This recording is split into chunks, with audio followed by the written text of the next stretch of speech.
Royal bombshell. Spain and Denmark prepare for the grandest royal wedding ever. The world thought they had seen royal splendor before.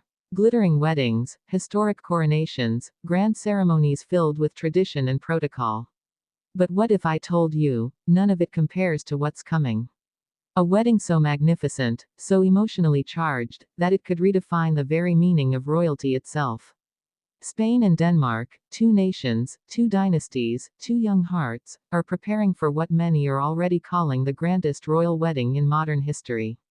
But here's the twist: this isn't just about jewels, gowns, and palaces. No, this is about legacy, politics, love, and the future of Europe's monarchies.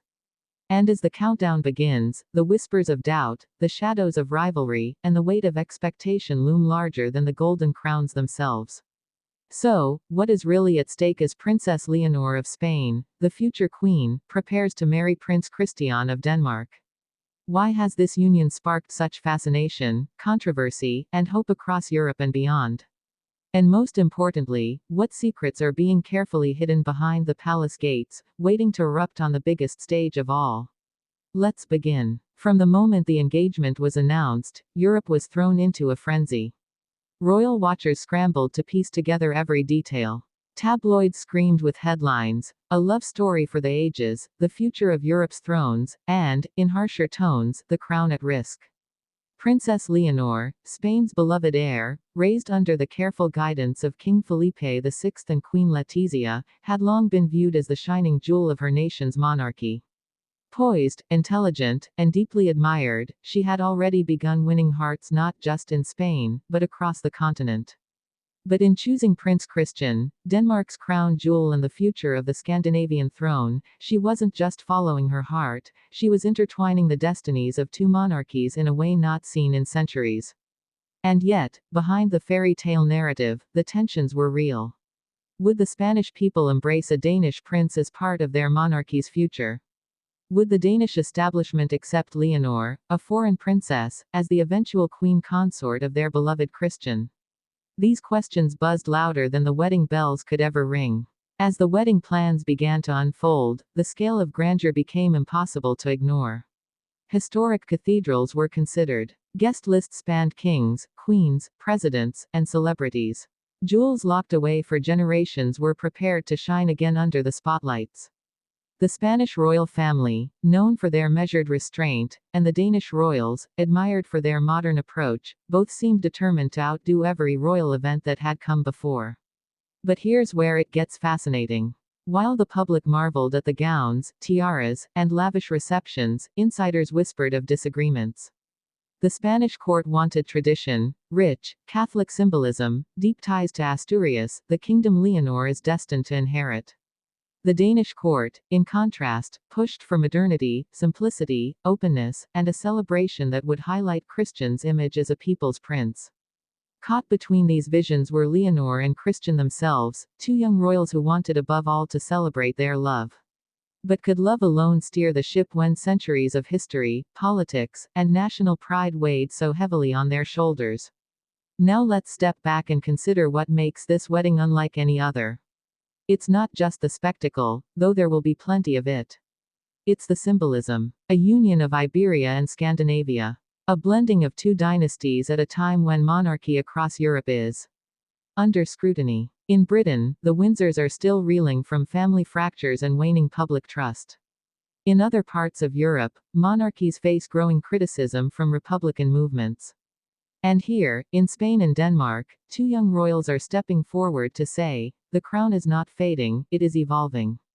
Yet evolution rarely comes without struggle. Behind palace doors, discussions turned heated. Protocol officers clashed over precedents. Advisors debated which traditions could be bent, and which must remain unshaken. Even the question of language, would the vows be in Spanish, Danish, or perhaps Latin, sparked days of deliberation. Each choice carried meaning, each detail scrutinized not just by experts, but by the millions watching across the globe. And through it all, Leonor and Christian held hands, determined, steadfast, but not immune to the pressure. The love story itself is remarkable. Two heirs, born into privilege but raised with expectations that few could endure. Leonor, whose every step has been shaped by her parents' desire to prepare her for Spain's crown.